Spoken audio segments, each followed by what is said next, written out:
But regretting feels to me like the opposite of entrepreneurship, right? Like I just think it means looking back, and I think speed is the #1 variable that most people in this room will struggle with. That is the variable difference that's what Travis and Zucks moved so when Mark bought Instagram for $1 billion, a couple months earlier I did some Fox program and I said that I was like, it was December, and they're like, hey, make some predictions for 2013. I was like, Facebook's gonna buy Instagram, right? Cool, whatever. 4 months later it happens. And CNN asks me to come on because the video went a little viral in the tech community. So I was on Piers Morgan, and on Piers Morgan's show, his opening line is, this company's 550 days old. How the hell is it worth $1 billion? And my opening line is, they stole it. I get out of the studio, I'm hardcore Twitter, so I go on it, and literally there are thousands of tweets of people calling me a fucking idiot. So literally that night, from like 10 o'clock at night to 4 in the morning, I favorited every single one of those tweets by hand, all of them. I think this is a good story because this is what an entrepreneur I think does. I favorited them all, and then I guess last year this time, right? Facebook bought WhatsApp for $18 billion, and every article like the next day after the news came out is like, oh wait a minute, they fucking stole Instagram. And no joke, for a week, my wife and I went to Turks and Caicos for a weekend, right? Luckily she just likes to read and I can't bother her, and I laid on a beach for 19 hours a day, 2 days in a row, and replied to every single person that called me an idiot and said, what now, bitch?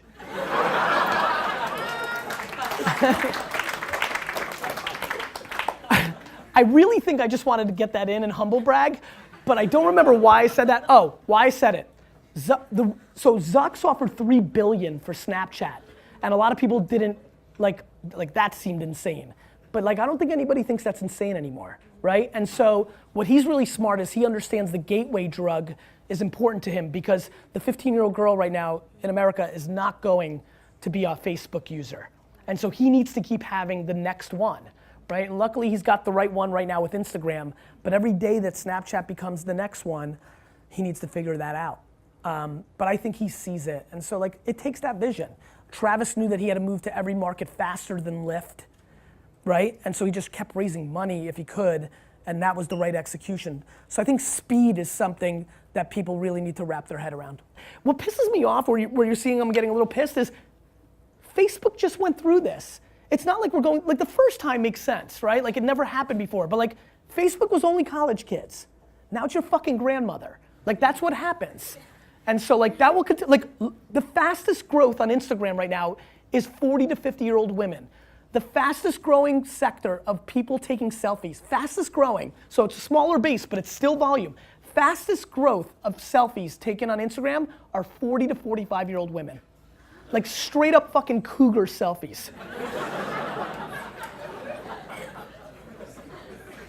Right? Like, and like watch, and again, back to like watching, I'm watching people like have conversations real quick off that reaction, and people are like, yeah, my fucking mom, like people know, you know, like people know what's going on, right? Like your mom's on Instagram now, 24 months ago, she didn't know what it was. That's just what it is.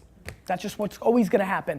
Because what's happening is we're living through the ageification, like the downward ageification of society. The #1 thing I love right now is that the average 42-year-old American woman, in her behavior, the clothes she buys, what she does, how she hangs out with her friends, is acting like the average 29-year-old woman only 10 years ago.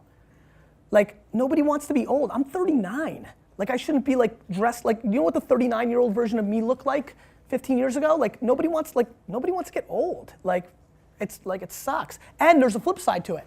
Whereas only 10 years ago, a 15-year-old would look up to their 18-year-old sibling and listen to the same music and all that.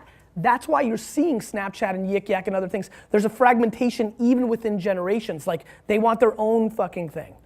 And in a much shorter period of time, like it used to be more like 7 to 10 years.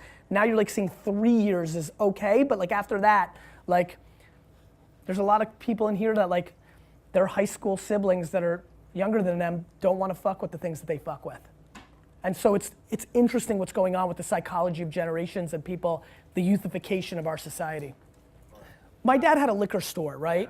And so that made it a little bit different. So I didn't, I came from zero early on, but by the time my dad lived the American dream, so it'd be a falsity that I did it all by myself. It was a super small business. It was a $3 million revenue business with 10% gross margin. We made $300,000 before expenses. It wasn't a big business.